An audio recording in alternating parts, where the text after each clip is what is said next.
من وإحنا صغيرين وإحنا بنسمع جملة واحدة بتتكرر كتير: ذاكر علشان تدخل كلية كويسة، ادخل كلية كويسة علشان تشتغل شغلانة كويسة، واشتغل علشان تعيش مرتاح. بس الحقيقة المعادلة دي مش دايماً صح، والمجموع مش هو اللي بيحدد مستقبلك. للأسف المجتمع كله بيفكر بنفس الطريقة، وكأن النجاح ليه طريق واحد بس: يبدأ من الثانوية العامة ويمشي في سطر مستقيم لحد التخرج، وبعدها شغل وجواز وبيت. بس فين الحقيقة؟ الحقيقة إن في ناس دخلت كليات القمة وخرجت منها وهي مش عارفة هي بتحب إيه. دكتور مش بيحب شغله، مهندس بيشتغل حاجة ملهاش علاقة بتخصصه، وكتير منهم بيقرروا يغيروا مجالهم بعد سنين دراسة وشغل، يبدأوا من جديد، يعملوا حاجة اسمها شيفت كارير. تصدق إن في دراسة بتقول إن أكتر من 60% من الناس بيغيروا مجال شغلهم بعد سنين من التخرج؟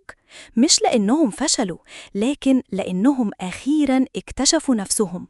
المشكلة مش فيك، المشكلة إن التعليم عندنا بيخرج موظف مش رائد أعمال، مش بيعلمك تدور على شغفك ولا يفهمك إن الأفكار أهم من الدرجات.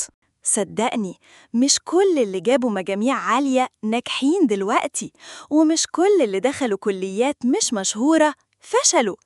اللي بيصنع الفرق الحقيقي هو إنك تكون بتحب اللي بتعمله، تكون مستعد تتعب وتستمر حتى لما الدنيا تضيق. لو جبت مجموع كبير كويس، بس لو ما جبتش الدنيا ما خلصتش. ما تسيبش أرقام تحدد قيمتك، وما تخليش ورقة امتحان تكسر حلمك.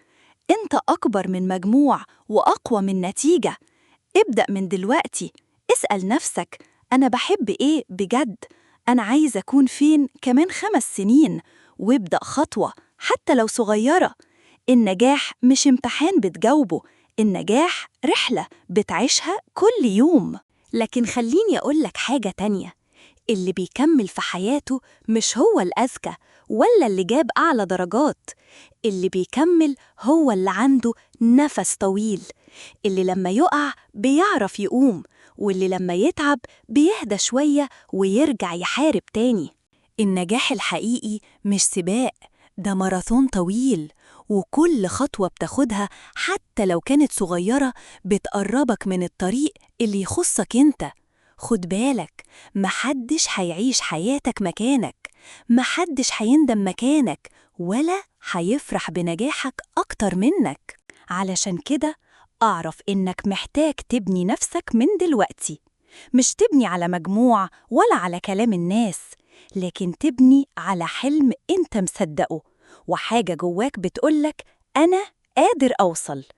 وما تستناش المثالية، ابدأ بالحاجة اللي في إيدك: كتاب، كورس، تطوع، تجربة جديدة. كل ده بيكون شخصيتك وبيقربك من اللي ربنا خلقك علشانه. وفاكر دايماً، الثانوية العامة محطة مش نهاية ومش بداية، هي بس مرحلة من ضمن مراحل كتير هتعدي بيها. بس الفرق الحقيقي هو أنت هتخرج منها إزاي، أقوى، أنضج، ولا محطم ومستني الناس تشجعك؟ أنت اللي تختار.